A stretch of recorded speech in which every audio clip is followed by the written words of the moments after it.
오늘 제목 같이 한번 하시겠습니다. 시작. 위로하시는 하나님. 뭐 하시는 하나님?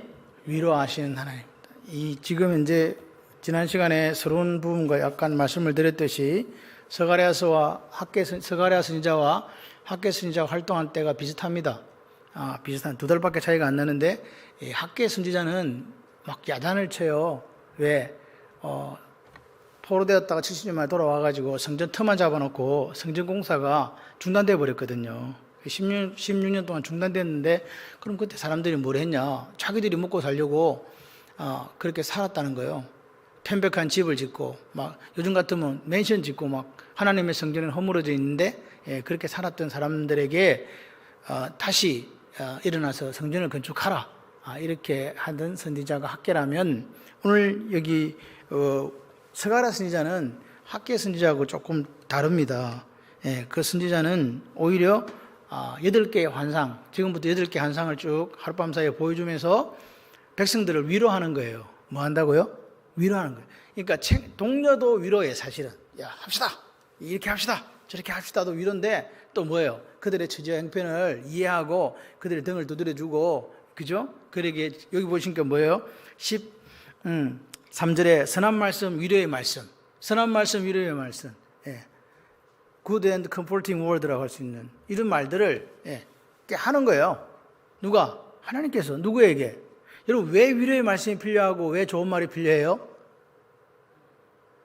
이게 힘이 빠져가지고 아무것도 안 하고 있으니까, 하나님의 일을 하고 하나님의 사람으로 살아야 될 사람들이 어떤 다른 이유 때문에 힘들어가지고 못하니까 이제 힘을 내라고 위로하신다, 그 말이에요. 코로나를 지나면서 교회들마다 여러 가지 일들로 어려웠잖아요. 저희 교회도 뭐 쉽게 지나온 게 아닌 것을 여러분 다 알고 계시잖아요. 이제 그럴 때 지금 보니까 많은 사람들이 교회를 돌아오지 못하고 있잖아요. 그죠? 안 나가 가난한 성도가 되어가고 있고, 또 젊은이들이 믿음을 잃어버리고 하는 그런 것들이 너무 많은 거예요. 그럴 때 하나님 오늘 밤에 우리에게 위로의 말씀을 통해서 여러분에게 다시 새 힘과 새 소망, 비전을 허락하실 줄 믿습니다. 지금 예루살렘에 귀향했던 이 사람들이 이제 이 사람들의 마음은 그래요. 여러분, 지난 시간에도 말씀을 드렸듯이 70년 동안 어느 나라에 가서 살았다는 거는요, 이미 정착했다는 거예요. 한 세대가 30년을 볼 때 벌써 2세대가 지나갔잖아요. 그러면 이미 제가 여기 창원에 온 지도 96년도에 왔는데 우리 아이들은 고향이 창원이 됐어요. 저도 26년이다 보니까 부산 사는 시간보다 이제는 창원에 사는 시간이 더 길어지니까 창원이 오히려 편하고 부산 가면 불편해요. 어딘지 잘 모르겠어요. 그런 거예요. 그러니까 이게 70년이 지났다는 말은요, 이제는 바벨론에 있는 수사가 훨씬 더 편한 거예요, 사람들한테. 그런데 이 사람들이 왔다는 거지. 귀향했다? 이게 무슨 말입니까? 마치 아브라함이 갈대아 우르에서 떠나가지고 하나님께 지시한 땅으로 이렇게 헤브론으로 갔듯이 이 사람들도 다시 그 자기 갖고 있던 70년간에 버렸고 자리 잡았던 걸 다 버려두고 귀향했다. 저는요, 그거 자체 하나만으로도 칭찬받아도 된다. 많은 사람이 온 게 아닙니다, 여러분. 다 돌아온 게 아닙니다. 이미요, 결혼도 했고 잘도 낳았고 학교도 다니고 있기 때문에 안 와요. 그런데 왔다는 거죠. 그러니까 오늘 왔는데 보니까 마음대로 안 되는 거예요. 와서 성전만 짓기만 하면 뭔가 하나님의 영광이 임하고 다시 다윗의 영화가 올 줄 알았는데 안 오거든. 그러니까 옆에 방해는 심하지. 이미 지금 자기들이 떠났던 70년 사이에 정착했던 사마리아 사람들, 또 그 아수르의 이 이주 정책에 따라서 왔던 사람들 자리를 잡고 자기들이 주인 행세를 하는 거예요. 너무 힘들잖아. 그러니까 탈진하는 거예요. 그렇기 때문에 우리가 스가랴서를 읽을 때는 그런 탈진하고, 아이고 하나님을 해봤자 뭐해, 우리에게 돌아온 게 뭐가 있어 하고 그렇게 힘들어하는 그 사람들을 위로하시는 하나님의 음성을 듣는 복음이에요. 이해되시죠? 집에서 읽으실 때 우리가 잘해서 하나님 위로하시는 게 아니라, 이 지금 힘들고 어려운 상황에 돌아온 것만으로도 고맙고, 근데 와서 한 16년 20년 지나면서 그때 마음 온데간데 없어져 버리고 사는 게 너무 힘드니까 그냥 신앙생활이고 뭐고 이렇게 막 자포자기할 심정을 있는 사람들을 다시 이렇게 세우시는 그 하나님의 마음을 아는 여러분이 되시기를 바랍니다. 그 사람들은 멋있는 사람이잖아요. 페르시아에서 그 자기들이 잘 먹고 잘 살고 안일하고 평안함을 구가하는 게 아니라 꿈을 갖고 왔잖아요. 회복될 예루살렘. 얼마나 멋있어요. 현실의 안락이 아니라 하나님 나라와 그 의를 구하며 사는 삶을 살려고 돌아왔다. 뭘 포기하고 자기 이때까지 70년 동안 쌓아놨던 모든 안락함과 가지고 있던 기득권을 다 포기하고 돌아왔다는 거죠. 성전 재건하러. 성전 재건하면 어떻게 된다? 바로 하나님 역사가 일어난다. 예? 그리고 자신들이 기대했던 그 소망이 이루어지는 환상을 갖고 왔을 거 아닙니까? 그래서 그 먼 길을 그렇게 온 거예요. 근데 현실은 어떻습니까? 아닙니다. 여러분, 오늘도 우리도 마찬가지입니다. 우리 교회가 아무리 하나님이 기뻐하시고 아무리 원하시는 일을 하려고 몸부림치고 나아가도 우리의 때가 있고 하나님의 때가 있어요. 오늘 이 사람들 보세요. 얼마나 그렇게요. 무너진 예루살렘과 성전을 건축하게 돌아온 사람들이면 하나님께서 발에다가 로켓을 달아주셔야 될 거 아니에요? 아닌가요? 옆에 있는 이민족들 싸그리 다 정리하시고 그냥 이렇게 바로바로 이렇게 성전이 건축되도록, 그렇게 스룹바벨 성전이 건축되도록 해야 되는데 그렇지 않다는 거예요. 그래서 제가 목회를 하면 느끼는 게 뭐냐, 하나님의 카이로스와 내 시간, 내 크로노스 사이에서 우리는 갈등해요. 누구나 다 그래요. 그런데 잠잠히 고요히 하나님의 때를 기다릴 수 있는 믿음의 사람들이 되시기를 바랍니다. 그래서 탈진하고 하나님이 자기들의 기대에 부응하지 않으니까 막 쓰러지고 탈진하고 힘들어하고 절망하는 그들에게 하나님께서 무슨 말씀 전하신다? 위로의 말씀 전하신다. 그러니까 오늘 우리에게 이 밤에 이 말씀이 위로가 되시기를 바랍니다. 첫 번째 위로, 오늘은 첫 번째 위로 8개 위로가, 8개 환상이 하룻밤에 다 보여준 거예요. 스가랴에게. 이해되시죠? 그 환상을 통해서 이제 위로의 말씀을 전하시는데, 오늘 우리가 읽은 9절 7절부터 17절까지가 하나의 환상, 그 다음에 18절부터 21절까지가 두 번째 환상, 그렇습니다. 자, 그래서 오늘 7절 17절까지는 무슨 그러니까 화석류 사이에 서 있는 천사가 있어요. 그 화석류 환상을 보여줘요. 그죠? 그리고 18절부터는 뭐냐니까 4개의 뿔 환상을 보여줘요. 무슨 환상? 4개의 뿔, 4명의 대장장이. 예, 그렇게 지금 왜 제가 이 말씀을 드리냐면, 요런 표현들이 다니엘서에도 나오고 요한계시록에도 나와요. 그래서 이제 이런 것들이 사실 연결되어진다는 것을 여러분이 기억하시고, 성경을 읽을 때, 스가랴서에서도 이런 말이 있었는데, 계시록에도 있었지, 다니엘서에도 있었지. 그럼 이게 무슨 말일까? 이렇게 한꺼번에 같이 볼 수 있는, 통으로 볼 수 있는 그런 눈이 생기시기를 바랍니다. 자, 그래서 보십시다. 오늘 이제 2개 환상인데 17절까지는 화석류 사이에 붉은 말을 탄 천사가 나와요. 그리고 그 천사 뒤에 보니까 뭐가 있냐니까, 색깔이 뭐죠? 붉은 말, 자주색 말, 그 다음에 백마. 자주색이 빨간색입니까? 저 색깔을 잘 몰라요. 미안해요. 하여튼 자주색이 있어. 붉은 말을 하고 흰 거는 내가 분명히 자주색은 여러분이 알아서 생각하세요. 예, 그렇게 하고, 또 붉은 말은 빨간색인 건 알겠고, 그죠? 이렇게 돼 있다. 말이 있고, 그리고 붉은 말을 타고 있는 화석류 나무 사이. 화석류 나무도 우리나라에는 없는 나무죠. 화석류 나무라고 들어보죠? 없잖아요. 이 머틀이라는 나무인데 이게 지중해 연안에 많이 자라는 나무라고 이야기하더라고요. 조금 이따 설명을 드리겠습니다. 그래서 이제 하나님의 천사, 화석류 나무 사이에 있는 여호와의 천사를 통해서 주시는 위로의 말씀이다. 이게 그렇습니다. 자, 그래서 13절이 전체를 이어간 핵심이 된다. 한번 읽어봐요. 시작. 여호와께서 내게 말하는 천사에게 선한 말씀, 위로하는 말씀으로 대답하시더라. 그러니까 여기 천사가 위에 화석류 사이에 천사가 있고 내게 말하는 천사가 있어요. 달라요. 화석류 사이의 천사는 여호와의 천사라 그랬고, 그 다음에 자기에게 통변해주는 스가랴에게 말해주는 천사가 지금 둘이 나옵니다. 기억하셔야 돼요. 네, 그렇게 보시면 돼요. 그래서 오늘 말씀은 묵상 내용이 뭐라고요? 우리를 위로하시는 선한 말씀, 위로의 말씀에 대해서 묵상해야 된다. 그래서 그 내용을 보니까 뭐냐니까 14, 15절에 보니까 하나님이 시온을 위하여 예루살렘을 위하여 크게 질투하시고 진노하신다. 한 가지. 두 번째는 하나님이 16절에 보니까 이스라엘 백성들을 불쌍히 여기셔가지고 예루살렘으로 돌아오셨다. 누가 돌아오셨다고요? 하나님이 돌아오셨다. 그 다음에 왜 돌아오셨냐? 예루살렘을 다시 성전을 건축하고 여기 보면 무슨 먹줄을 튕긴다 이런 말이 나오잖아요. 먹줄을 친다 이 말이 옛날에는 왜 이렇게 뭐 할 때 이렇게 먹물을 지금처럼 이렇게 수평자나 그게 없어서 먹물을 튀겨 가지고 딱 지었거든요. 그거 표시입니다. 그래서 다시 이제 성전 건축되고 황폐한 예루살렘이 어떻게 된다? 다시 풍요롭게 된다. 그게 17절에 이제 보여주는 거예요. 하나님 위로하시는 거예요. 백성들은 지금 탈진하고 지금 막 옆에 이민족 해방 또 뭐 저쪽에 있는 페르시아 제국에서 제국의 황제가 이제 뭐 하는가 이렇게 막 눈을 부릅뜨고 감시하고 있는 상황, 그리고 경제적으로 너무 어렵고 힘든 상황, 이런 상황에 있는 이들에게 뭐라고요? 소망을 주는 말씀, 위로의 말씀이 이 말씀이다. 그 말입니다. 여기서 우리가 시온을 위해 예루살렘이 질투합니다. 이 키나라는 이 말 자체가 결혼 관계에 있을 때 사용되는 거예요. 다시 말해서 하나님은 예루살렘을 당신의 신부로, 이스라엘을 당신의 신부로 보는 거예요. 그러니까 당신의 신부를 누가 괴롭혔어? 그럼 좋아요? 신랑이 좋아요? 안 좋아요? 안 좋아요. 그 말입니다. 그래서 하나님께서 신부인 시온 예루살렘을 위해 질투한다. 그 질투하는데 그 질투하고 진노하는 내용이 뭐냐니까, 내 지금 이 이스라엘과 예루살렘 이 사람들이 좀 잘못했어. 그래서 하나님께서 좀 징계를 하셔야 되겠어요. 그래서 그 징계의 도구로 열방을 사용했는데, 이 사람들이 징계의 도구로 사용되는 것뿐만 아니라 너무 분에 넘치도록 과도록 오히려 더 심하게 그렇게 이스라엘 백성들에게 했다는 거죠.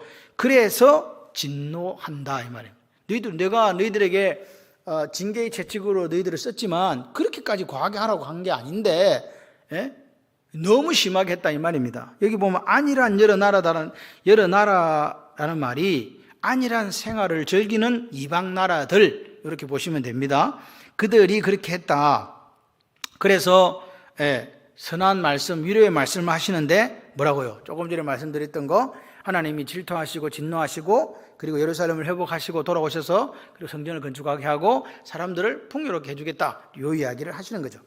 그래서 여기 보시면 그 네 개의 뿔이라는 그 뒤에 이제 18절에 네 개의 뿔이 나와요. 네 개의 뿔과 안일한 여러 나라들은 다 같은 걸로 봐야 돼요. 안일한 여러 나라들, 열방을 이야기하거든요. 열국을 이야기하거든요. 자, 그래서 보니까 붉은 말이 나오고 그 다음에 무슨 말 나오죠? 자줏빛 말과 흰색 말이 있다 그랬잖아요. 근데 요 말들은 중요한 게, 말이 색깔이 중요한 게 아니에요. 같이 해봐요. 색깔이 중요한 게 아니다. 그럼 뭐가 중요해요? 보고 내용이 중요하다고요. 그 여러 말을 탄 백마가 와서 뭐 해요, 지금?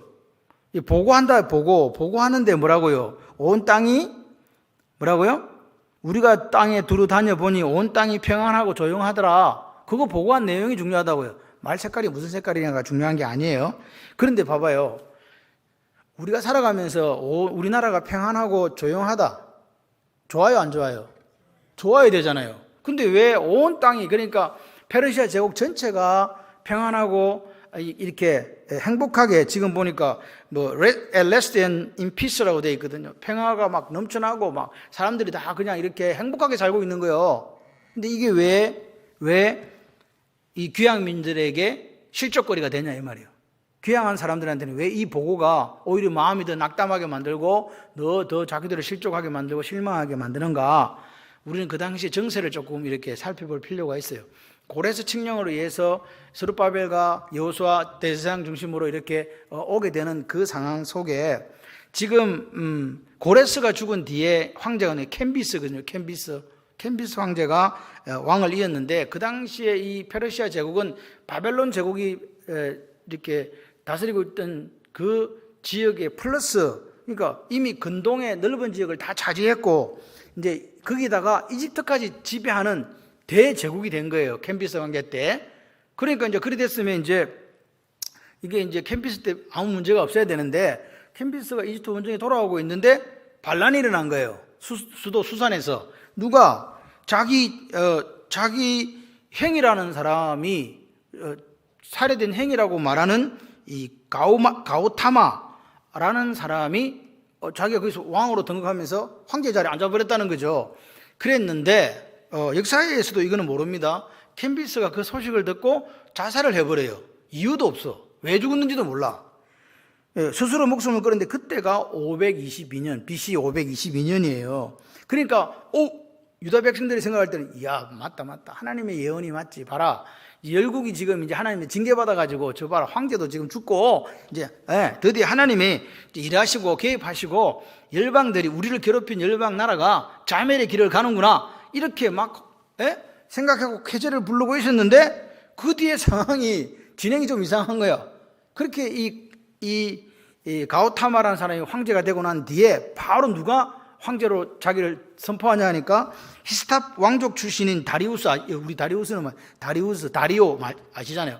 다리우스가 자기가 다시 황제로 선포하면서 여기 아까 말한 이 가오타마를 죽여버려요. 그리고 이제 그 캔비스에 이어서 황제가 되는 거예요. 그래서 이 양반이 누구냐? 바로 다리우스 1세입니다. 우리가 잘 아는 다리오 왕입니다. 그래서 이 사람이 통치 기간이 521년에 486년에 약 35년 동안 통치를 하게 되는데, 근데 이제 다리우스가 이렇게 다리오 왕 1세가 통치할 때 그때 반란, 그 다음에 쿠데타 이런 게 엄청나게 많았어요. 그러니까 사람들이 생각할 때는 야, 나라가 이제 이게 페르시아가 망할란가 보다. 이렇게 생각한 거란 말입니다. 그런데 여기서 볼 때 다리우스가 이 반역들을 제압하는데 몇 년이 걸렸는지는 알 수 없지만 그 오늘 우리가 보는 스가랴스가 그가 통치한 지 2년 만에 스가랴에게 하나님 말씀이 임했거든요. 그때 뭐라고요? 온 땅을 돌아다녀 보니까 평안하고 뭐하다? 조용하다. 그러면 이때 이미 2년 안에 누가? 다리오 왕이 모든 반란을 제압했다는 거예요. 그러니까 제국이 망한 게 아니고 더 견고하게 30몇 년을 다스려갈 수 있도록 견고하게 서버렸다 그 말입니다. 그러니까 그런 배경이 지금 여기 온 땅이 온 땅을 다녀봤더니 평안하고 뭐하더라? 조용하되이다. 이렇게 이야기하는 거죠. 그러니까 말들의 역할은 색깔이 아니라 그 땅들을 두루 살피는 데 있었다. 이해되십니까? 그것 때문에 이 예루살렘에 온 귀향민들의 마음속에는 패배와 좌절감이 완전히 막 이제는 이 다리오 왕이 더 강력해지고 더 잘되니 페르시아가 분명히 하나님께서 우리가 돌아오면 성전을 재건하고 저 열국 우리를 괴롭혔던 그 열국들을 멸망시켜야 되는데 멸망은 그냥 더 잘 되고 있거든. 그러니까 이게 얼마나 힘들었겠어 생각을 해봐요. 그러다가 이게 메시아 왕국이 빨리 도래해야 되는데 메시아 왕국 안 와. 그러니까 하나님에 대한 실망. 내가 하나님 믿고 수천 킬로를 지금 다 버려두고 왔는데 안 돼. 그러니까 여러분 그런데다가 경제적으로도 너무 어려워요. 너무 참담한 거예요. 살기가 너무 힘든 거죠. 그래서 시리에 빠졌어요. 그런 상황 속에서 하나님께서 그렇게 시리에 빠져 있고 자포자기하려고 하는 그 사람들의 마음속에 위로의 말씀, 선한 말씀을 하신 거다 그 말입니다. 이게 중요한 이 스가랴서의 내용은 그렇게 지금 현재 역사적인 상황 속에서 실망하고 좌절한 이스라엘 백성들에게 귀양 돌아온 그 귀향민들에게 뭘 주는 말이라고요? 소망과 위로를 주는 말이라고요. 그러니까 오늘 우리가 예수 믿고 살다가 예수 믿으면 좀 뭔가 코로나가 끝나면 나아질 줄 알았는데 나아지지도 않고 생활도 나아지지도 않고 내가 예수를 그래도 잘 믿는데 상황이 어려워질 때 여러분 마음속에 어떤 생각이 드세요? 하나님이 계시나 보고 계시나 안 계시나 하면서 그렇게 힘들어할 수 있잖아요. 우리가 하나님 일을 열심히 했으면 우리는 이렇게 생각해요. 하나님께서 대박을 주실 거라 생각했는데 내가 하나님 일을 열심히 했는데 대박이 없어요. 오히려 더 생활이 힘들고 어려질 수 있는 게 바로 오늘 같은 상황이에요. 그럴 때 실망하고 좌절하는데 하나님께서 선한 말씀, 위로의 말씀을 그 백성들에게 주시더라. 아멘이십니까? 그래서 첫 번째 보이는 게 이 골짜기 속에 피어있는 보니까 골짜기 속 화석류 나무 하다스라고 히브리어로 되어 있는데 영어로 머틀이에요. 머틀. 이게 지금 뭐냐 팔레스타인에서 자라는 관목이에요. 키가 작은 관목인데 우리나라 같으면 상록수 사계절이 푸르게 되어 있는 조그마한 나무입니다. 1년 내내 잎사귀가 그러니까 상록수니까 그게 1년 내내 잎사귀가 풀어야 되잖아요. 1년 내내 풀어. 그리고 이 꽃이 피는데 이 꽃이 피는 흰꽃이 핀다네요. 흰꽃. 그리고 중요한 거는 이 나무가 이렇게 상처를 입으면 그 향내가 나나 봐요. 그래서 여기서 상처 입어도 뭐 난다? 향기가 난다. 그래서 요 화석류 나무는 누구냐? 그 고난 중에서도 아직도 살아남아서 하나님을 숨기고 있는 유대 민족을 상징한다고. 그래서 이 골짜기의 속에 화석류 나무, 서식하는 화석류는 바벨론 통치, 페르시아의 지배하에서도 그 생명력을 잃지 않고 야훼 하나님을 바라보면서 돌아와서 다시 그 신앙을 회복하려고 하는 유다 백성들을 나타내는 게 화석류 나무다. 그러니까 이게 보시면 아까 지금 말씀드렸죠. 화석류 나무 사이에 붉은 말을 타고 있는 한 사람이 11절에는 여호와의 천사다 그 말입니다. 이해되시죠? 그리고 아까 말한 9절에 보니까 내가 말하되 내 주여 이들이 무엇인가 하니 내게 말하는 천사. 요 천사는 뭐요? 다른 천사다. 그 천사가 둘이요. 화석류 사이에 붉은 말 탄 천사 하나, 그리고 스가랴에게 말을 해주는 천사 하나. 그렇습니다. 그래서 그 말들 세 가지 색깔의 말들이 온 땅을 두루다니고 와서 그 화석류 사이에 붉은 말을 탄 여호와의 천사에게 보고를 하는 거예요. 온 땅이 평안하고 조용하더라. 예, 그렇습니다. 그러니까 지금 아까도 말씀드린 것처럼 제국은 평안한데 어디는 안 평안하다?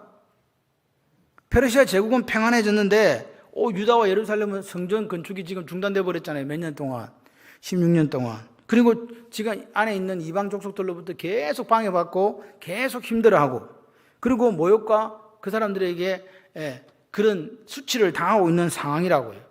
그래서 그런 이제 지금 온 땅이 평안하고 조용합니다. 그랬더니 여호와의 천사가, 방금 화석류 사이에 붉은 말을 타고 있는 여호와의 천사가 하나님께 이제 말씀을 드리는 거예요. 만군의 여호와여, 12절에 보세요.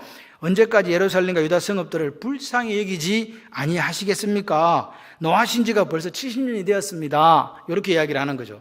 지금 이제 뭐 해야 된다는 거예요? 천사가 하나님한테 간언을 하는 거예요. 이스라엘 백성들이 70년 동안 하나님 저렇게 포로 생활하고 지금 돌아와서도 이렇게 당하고 있는데 언제까지 내버려 둘릅니까? 그 말이잖아요.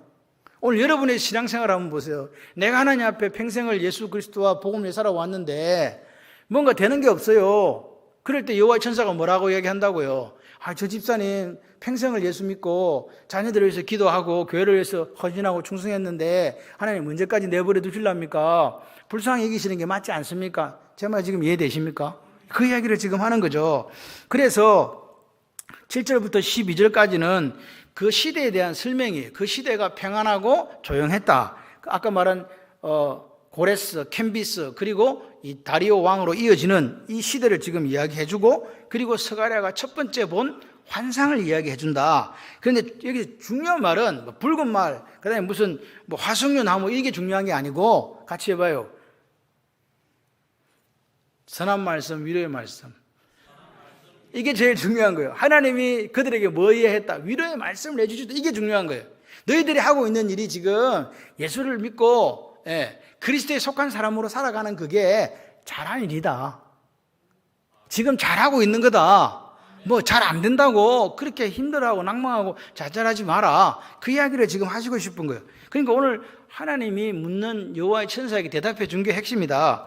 그럼 그 핵심이 뭡니까? 예루살렘 성전 재건된다. 안 된다고 생각하는 그 사람들에게 두 번째 뭐라고? 예루살렘 풍요가 회복될 거다. 걱정하지 마라. 그리고 그 다음 그러면서 이제 밑에 여기 내 대장장이의 환상을 보여주시는 거예요. 네가 그렇게 열방이 잘 되네. 페르시아가 저렇게 더 강성해졌네 하는 그 페르시아는 대장장이에 의해서 멸망의 길로 간다. 걱정하지 마라. 그 이야기를 지금 하는 거죠.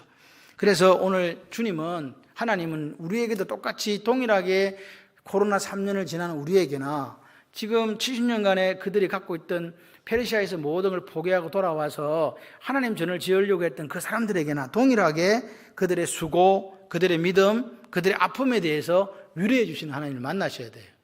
하나님은요, 무서운 하나님이 아니에요. 위로의 하나님이에요. 여러분이 지금 제가 지금 한 2주째 뭘 못 먹었어요. 일본 가서도 못 먹었지. 지금 이 대장 내시경 한다고 또 못 먹으라 했고, 주일날도 아무것도 못 먹고 밥만 먹었거든요. 근데 오늘 갔더니 또 검사했더니 용종이 많다고 오늘 저녁까지 또 검식하래요. 그리고 또 한다는 소리가 더 저를 슬프고 하고 힘들게 낭망시키는 말이 뭐냐. 내일 하루 종일 죽 먹으래 또. 도대체 내가 아까 그랬어요. 난 너무 슬프다. 행복하지가 않다. 사모한테 그랬어요. 아무것도 먹을 수가 없는 거야. 그래가지고 뭘 먹고 싶거든 쌀물 그거 마시래요. 뭐 그래가지고 그렇습니다. 위로하시는 하나님을 만나시기를 바래요. 할렐루야. 그러니까 지금 이 사람들은 믿음으로 내가 안 살아보겠다 하는 게 아니에요. 믿음으로 살아보겠다고 온 분들이잖아요. 그죠? 근데 현실의 벽이 너무 높아. 안 돼. 방해도 너무 심해. 그리고 페르시아 제국의 그 국제 정세도 너무 심상치 않게 돌아간다 이 말입니다. 그러니까 자기들한테 기다리는 게, 내가 그렇게 예수를 잘 믿었으면, 하나님 잘 믿었으면 오면은 막 시온의 대로같이 막 열어주셔야 되는데 무슨 시온의 대로. 기다리는 거는 방해, 기근, 어려운 뿐이다. 그러니까 사람들이 뭐예요? 포기자절. 이 길이 아닌가 보다. 이 좁으면 좁은 길은 안 되겠다. 그냥 우리 살 길이나 찾자. 그래서 자기 집을 지은 거예요. 보니까 하나님은 안 보이시는데 그분이 움직이는 게 전혀 안 보이거든. 그러니까 포기하고 좌절했다고요. 성전공사 일단 우리가 좀 먹고 살아야 이 성전공사 할 수 있지 않겠습니까? 그죠? 그러니까 먹고 사는 일에 열심을 내버린 거예요. 그 사람들이 잘못된 게 아니라고요. 이게 우리의 모습일 수도 있어요. 우리가 열심히 하나님 일하다가 평생 뒤돌아보지 않고 한 길로 자로나 오르나 치우치지 않고 가는 여러분 되시기를 바라요. 근데 그러면 그렇게 못했는데 어떻게? 그래도 상관없어요. 다시 일어서라고요. 그게 위로의 말씀이에요. 걱정하지 마라. 할렐루야. 그 이야기를 지금 하시는 거예요. 보세요. 근데 이 사람들이 그럼 좋다. 하나님이 지금 하나님 때도 아닌가 보다. 성전 나중에 하고 그냥 열심히 밥이나 먹으러 한번 살아볼까? 그랬으면 마음에 뭐가 와야 돼요? 행복해야 되잖아요. 평안하고. 근데 마음이 안 행복한 거야. 더 참담해지고 더 낙심하고, 그리고 자꾸만 하나님이 가까이 계시는 하나님이 아니고 임마누엘의 하나님이 아니고 더 멀리 계시는 그런 하나님으로 느껴지더라. 이상하게 나는 소외된 것 같다라는 생각이 느껴진다는 거죠. 그런 그 귀양민들에게, 이스라엘 백성들에게 하나님이 선한 말씀, 위로의 말씀을 해주시는 거예요. 내가 시온을 위해, 예루살렘을 위해서 질투하고 진노한다. 걱정하지 마라. 여러분이 가는 그 길이 옳다는 거예요. 우리가 말씀의 원리를 따라서 오늘 우리가 하루하루를 살아가는 그것이 하나님이 옳다고 인정하신다 이 말입니다. 우리는 자꾸만 내 일은 엄청 커져요. 내가 당하는 아픔, 내가 당하는 고난은 세상에 제일 커요. 그래서 우리가 누구의 어떤 아픔을 보고 이게 크다 작다고 이렇게 판단하시면 안 돼요. 그냥 그 사람이 갖고 있는 그 아픔은 제일 큰 거야. 그렇죠? 큰 거예요. 나한테는 삼자로서 아무리 작게 보여도 본인이 그렇게 마음에 갖고 있는 것은 본인이 가장 크다라고 그렇게 느껴요.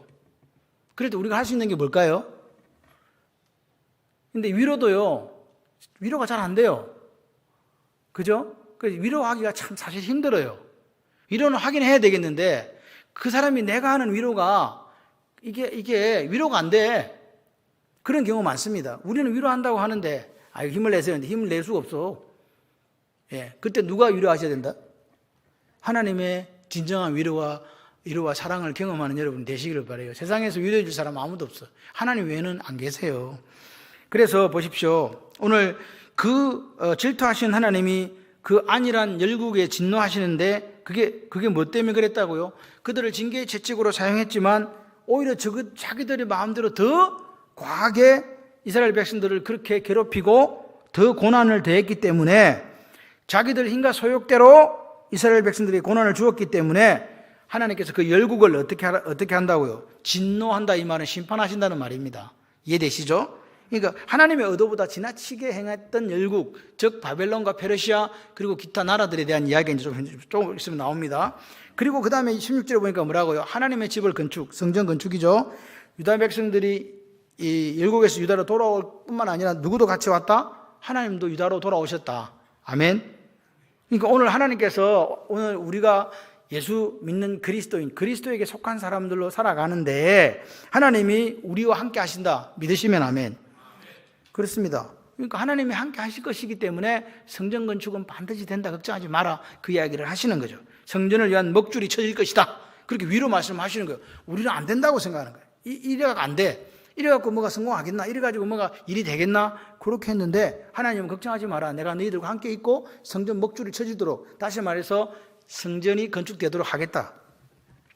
아무리 옆에 사람들이 방해를 하고 여러분을 그렇게 한다 할지라도 흔들리지 말라는 거예요. 같이 한번 하실래요? 말씀의 원리 위에서 이 길을 잘 걸어가겠습니다. 여러분, 우리는요 귀가 두 개예요. 그래서 온갖 세상 이야기들이 들려요. 근데 여러분 그 두 귀를 가지고 하나님 말씀을 얼마나 귀를 기울여서 듣고 계십니까? 한번 생각을 해보세요. 얼마나 내 마음속에 하나님 말씀이 담겨져 있습니까? 하나님은 오늘 우리에게 뭐라고요? 내가 너와 함께 한다고 말씀합니다. 어떤 어려움과 어떤 상황 속에서도 네가 믿음 잃지 않고 말씀과 기도로 거룩해지면 내가 너와 함께 한다고 말씀하시는 거죠. 세 번째 뭐냐? 유다와 예루살렘 성을 넘치도록 풍부하게 해주겠다. 다시 내가 예루살렘 택해서 풍성하게 복되게 해주겠다. 오늘 예루살렘, 오늘 유다, 오늘 예수를 믿는 사람들을 대변되어지는 그런 사랑하는 이들에게 하나님께서 뭘 주신다고요? 같이 해보세요. 풍요. 풍요 주신다. 여러분, 예루살렘이 완전히 무너져 내려가지고 쇠퇴해 있는데 하나님이 임재하시니까 다시 언약 관계가 회복되잖아요. 그리고 그 하나님께서 언약에 해당되는 그 복을 주신다는 이야기예요. 그래서 유다 백성들이 마지막으로 어떻게 된다고? 부요와 번영을 누리게 될 것이다. 그게 우리에게 주는 약속이기도 해요. 그래서 요거를 예언적으로 예수 그리스도 오실 메시아를 보내주시겠다는 거예요. 그리고 그 예수 그리스도를 통해서 뭐라고요? 언약을 성취할 것을 오늘 여기에서 말씀하고 있는 거라고요. 아멘이십니까? 그러니까 이렇게 이야기를 하니까 절망 가운데 있는 이 말을 스가랴가 전할 거 아니에요? 하나님께서 이렇게 질투하시고 진노하신다. 그리고 성전을 세우시겠다. 당신이 함께 하셔서. 그리고 우리에게 다시 회복되고 풍요를 주신다. 그렇게 그 귀향민들에게 이야기했을 때 그들에게 뭐가 됐겠습니까? 위로가 됐겠지요. 오늘 이 밤에도 여러분을 그렇게 함께 하시고 여러분이 하나님 앞에 기도하고 소원하는 것들을 이루시는 그 하나님을 체험하시는 그 위로받으신 여러분 되시기를 바랍니다. 그 다음에 그리고 나서 두 번째 이제 환상이 뭐냐? 여기 보니까 4개 뿔 그리고 대장장이 이 캐렌인데요. 이렇게 뿔이 있는 4개의 뿔이 있고 그 다음에 대장장이가 나오는데 이 4개의 뿔을 선한 말씀 위로의 말씀이 뭐냐? 두 번째 위로의 말씀이 뭐냐니까 선한 여기 있는 대장장이를 통해서 4개의 뿔을 뭐 하겠다? 흩어려 떨어버리겠다. 이 말입니다. 이 4개의 뿔은 유다와 이스라엘과 예루살렘을 흩어뜨린 뿔이거든요. 이게 나라를 지금 이야기해요. 나라와 왕을 이야기하는 그 4개가 아닙니다. 상징적인 나라를 이야기하는데 이제 그 열강들을 누가 하나님이 대장장이 4명으로 그 열강들을 어떻게 하시겠다고 흩어뜨려 버리겠다. 예루살렘과 유다를 망하게 했던 것처럼 내가 그들을 멸망시키겠다라고 말씀을 하신다고요. 하나님께서는요 오늘 하나님의 사람들을 그냥 가만히 내버두지 않습니다. 그들이 죄를 지었기 때문에 징계했지만 끝까지 징계하시는 하나님이 아니에요. 같이 한번 해보실래요? 하나님의 진노는 잠시고 하나님의 사랑은 영원합니다. 아멘. 저는요 제가 믿는 하나님은 어떤 하나님이냐? 내가 너희를 고와 같이 버려두지 않는다. 할렐루야. 그분 우리 아버지시거든요. 그 하나님 우리 아버지시라는 것을 기억하시기를 바라요. 조금 전에 지금 현재 이 4개의 뿔이 나라를 이야기한다 그랬잖아요. 다니엘서 7장에 나와요. 다니엘 7장을 집에 가서 한번 읽어보세요. 거기 보면 사자가 나오고 곰이 나오고 표범이 나오고 괴물, 괴이하게 생긴 짐승이 나와요. 4가지 짐승이 나옵니다. 근데 이 짐승은 제가 뭐라 그랬어요? 국가와 왕을 보여주는 다니엘 시대를 기준으로 해서 그 나라와 왕을 보여주는 거라고요. 곰은 뭐냐? 사자는 뭐냐? 사자. 왜 그런데 짐승으로 나라를 묘사했을까? 포악하다는 거예요. 포악하다는 게 뭔지 아시죠? 네, 포악하다. 포악성을 나타낸다. 그래서 사자는 바벨론과 느부갓네살 왕을, 그리고 곰은 페르시아와 고레스 왕을, 표범은 헬라가 어딘지 아시죠? 헬라 제국이 알렉산더가 만든 헬라 그 제국. 그 다음에 이 괴물, 괴이한 짐승은 로마, BC 64년부터 있었던 그 로마와 왕 네로 왕을 가리키는 겁니다. 그런데 그 다니엘서 7장을 보게 되면 4번째 나온 이 괴물에게는요, 큰 이빨인데 철로 된 이빨이 있어요. 그리고 사람과 같은 눈이 있어요. 그리고 10개 뿔이 나 있는 게 특징이에요. 이 지금 4번째 괴물에서는 말입니다. 그러니까 네로 왕 이후에 강력한 근세를 가진 기독교를 핍박한 왕이 10명이다. 그래서 실제적으로 기독교사를 보게 되면 로마에 10대 박해가 있어요. 그죠? 10대 박해가 있습니다.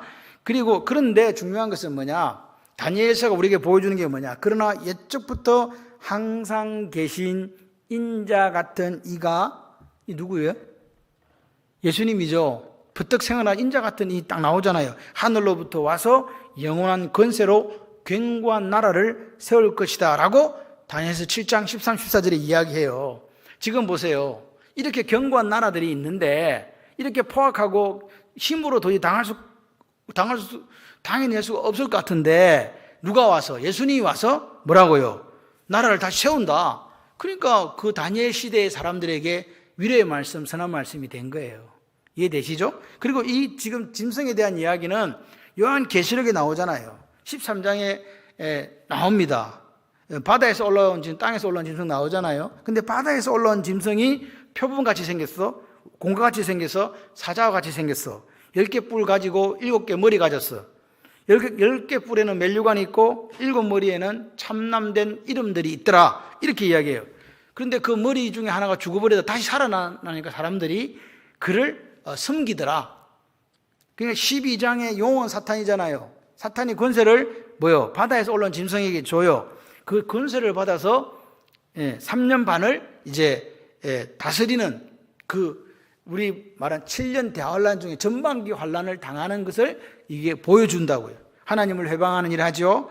하늘에 있는 자들을 회방하죠. 또 성도들과 싸워서 이기는 그런 일들이 생깁니다. 그러니까 여기 보면 짐승은 아까 방금 말씀드린 것처럼 인류 속에 나타난 그 나라와 왕을 상징한다. 아까 방금 다니엘 7장에서 나왔잖아요. 뿔은 그럼 뭘까? 10개인 거는 뿔이 10개다. 뿔이 10개다 말은 능력과 권세가 많을 거다. 머리가 7개다. 이게 다 지금 완전 수고 충만한 수거든요. 지식과 지혜가 많을 거다. 그리고 멜류관에 썼다는 것은 멜류관 자체가 영광과 영예를 말하잖아요. 그리고 이게 참남된 이름이라는 것은 자기가 신적인 명칭을 가지고 자기를 우상화하도록, 자기를 우상으로 섬기도록 그렇게 만들어 갈 것이다. 그러니까 다시 말해서 우리가 기억해야 될 것은 마지막 때 일어날 적그리스도거든요. 이 적그리스도는 초강대국의 왕으로 능력과 지혜와 영광이 있는 그런 자일 것이다라고 추론해 볼 수 있다. 그것이 어딘지는 알 수 없으나, 그래서 지금 나온 요한계시록 13장에 나오는 바다에 올라온 짐승은 과거에 역사적으로 기독교를 핍박했던 모든 제국과 왕, 바벨론, 아수르, 그 다음에 헬라, 로마 이렇게 쭉 있었지만 그걸 다 합쳐놓은 것 같은 그런 형태를 갖고 있다.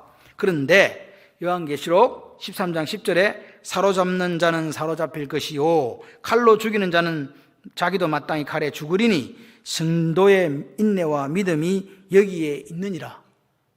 인내는 연단은 소망을 낳느니라. 환난 중에서도 우리가 즐거워한다. 왜? 주님이 42달 3년 반이 지나면 재림하셔서 심판하실 것이기 때문에 그렇다. 아멘이십니까? 여러분 계시록 요렇게 나서 14장에 보면은 구원받은 14만 4천이 나오잖아요. 구원받은 성도의 수가 14만 4천이니까 신천지에서 14만 4천이라고 거짓말했다가 숫자가 14만 4천 넘어가니까 또 다시 이렇게 또 분류를 다시 하더라고요. 그러니까 이단은 항상 변해요. 항상 거짓에 거짓을 더한단 말입니다. 그런데 14만 4천은 상징수입니다. 상징수란 말이 뭐냐? 단순한 숫자 14만 4천 명이 아니라 예수 믿어 구원받은 사람들의 모든 수를 상징적으로 나타낸 거예요. 여러분 예수를 구주와 주님으로 믿는 사람은 다 구원받는 줄 믿습니다. 그게 어떤 자격이 있는 사람만 구원받고 자격이 없는 사람 구원받지 못한다 그런 이야기 아닙니다. 이렇게 계시록을 통해서, 계시록도 소아시아인 7교회에다가 써서 보내는 편지였거든요. 당시 이것을 기록한 사도 요한은 patmos에 유배되어 가지고 거기서 죽게 됩니다.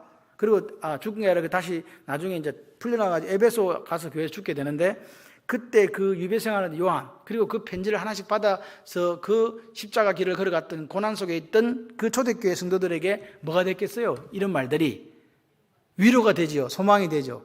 동일하게 지금 현재 요한계시록 13장, 그 다음에 다니엘서 7장, 그리고 스가랴서 1장에서 우리에게 뭘 보여주느냐? 같이 해봐요. 소망. 예, 이 계시는요, 소망이 목적이에요. 그냥 자빠져 죽으라는 게 아니에요. 힘들고 어려울 때 쓰러지라는 이야기 아닙니다. 그래서 저는 오늘 밤 여러분에게 하나님의 이 선한 말씀, 위로의 말씀이 우리가 부족하지만 그래도 믿음으로 살아가는 우리를 격려하시는, 위로하시는 하나님의 따뜻한 위로라고 믿습니다. 예, 이게 화석류 사이에 쓴 이 천사와 여기 4개의 뿔 요 이야기들은 이게 환상이라는 그런 환상을 봐야 되겠다. 그게 집중하지 마시고 오늘 우리가 이 하루를 살면서 내 삶은 하나님의 말씀과 하나님의 뜻에 어긋나지 않고 그분을 기쁘시게 하는 삶이었는가. 힘들고 어렵지만 내가 가는 이 좁은 길이 주님이 원하시는 기뻐하시는 길이라고 믿고 손해보고 힘들고 눈물 나도 가고 있는가 한번 점검해 보시기를 바랍니다. 그렇게 부흥을 꿈꾸는 생명 공동체가 된 창원 발림교회, 그리고 그곳에 함께하는 성도들, 그런 성도들에게 주님이 이 밤에 뭐라고 얘기하느냐? 같이 해봐요. 다시 힘을 내세요. 아멘이십니까? 여러분이 걸어가는 길이, 말씀을 따라 걸어가는 이 좁은 길이 옳은 길입니다. 저는요, 여러분에게 저번에 제가 이야기했잖아요. 저는 그게 나왔는데, 이제 제가 이름을 봤어요. 이름도 모르고 여러분들 이야기하면 그랬어. 봤더니, 당신은 꽃이 되세요 했는데, 그 여자분이 뭐라고 했다고요?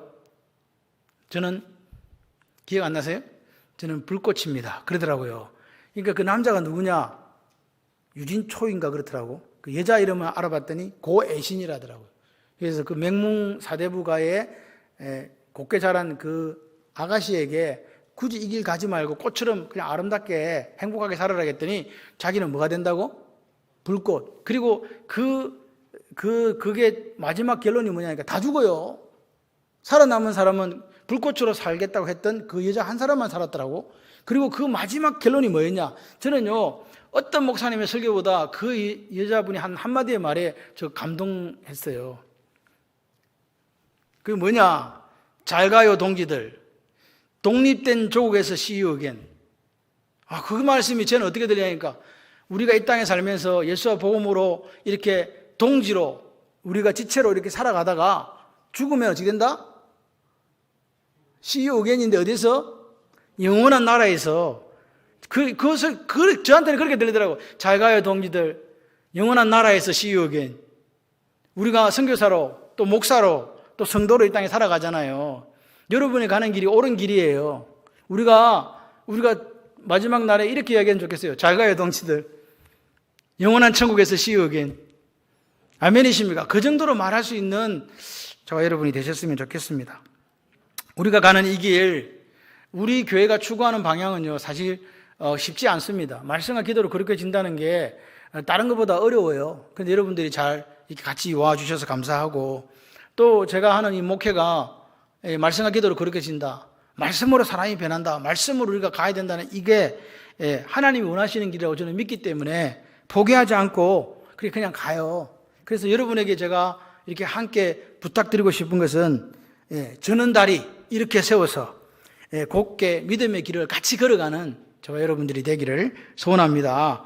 힘을 내십시오. 오늘 이 귀향민들의 선택이 하나님 보실 때 옳은 거 있기 때문에 하나님이 위로의 말씀과 선한 말씀을 해 주시는 것 아니겠습니까? 여러분, 믿음으로 사는 게 힘듭니다. 그죠? 그런데 이 믿음으로 사는 거 힘들더라도 포기하지 마십시오. 그래서 오늘도 기뻐하고 즐거워하는 마음으로 이 좁은 길을 걸어가는 저와 여러분들이 되기를 소원합니다. 우리는 아까 우리 집사님 기도한 것처럼 나도 꼭 한 사람 전도하겠습니다. 그런 마음을 가지고 우리가 전도해야 돼요. 전도해서 채우면 됩니다. 하나님께서, 저는요, 새벽에 기도합니다. 하나님, 사람을 보내달라. 브리스가 아굴라 같은 우리 교회 가운데 그런 성도들이 일어나고 예수와 복음 위를 살고 이 마지막 때에 남은 때를 하나님의 영광에 살기를 소원하는 그런 남은 자를 보내주세요. 그래서 3천과 4천이 가득 차서 하나님께 영광이 되었으면 좋겠습니다. 그 기도를 매일 해요. 그게 제가 해야 될 일이라고 생각하기 때문에, 그러기 위해서 말씀과 기도로 저는 준비하고, 여러분들도 여러분의 구역과 여러분의 가정과 여러분의 자녀에게 우리가 이 길을 같이 걸어가자라고 그렇게 위로하고 격려하고 선한 말씀을 해 주심으로 함께 걸어가는 역사가 있기를 소원합니다. 그런 여러분들에게 하나님의 위로가, 하나님의 선한 말씀이 날마다 임할 줄 믿습니다. 우리 하나님 앞에 기도합시다. 하나님, 오늘 선한 말씀, 위로의 말씀이 저에게 하시는 말씀인 것을 믿습니다. 믿음으로 살기를 격려하시는 아버지 하나님의 따뜻한 위로로 느껴집니다. 다시 힘을 내겠습니다. 부흥을 꿈꾸는 생명 공동체 만들어가기 위해서 내가 희생하고 내가 헌신하고 내가 충성하겠습니다. 옳은 길이라고 말씀하신 하나님 앞에 포기하지 않고 저는 다리를 이렇게 세워 올곧게 믿음의 길을 걸어가겠습니다. 힘을 내겠습니다.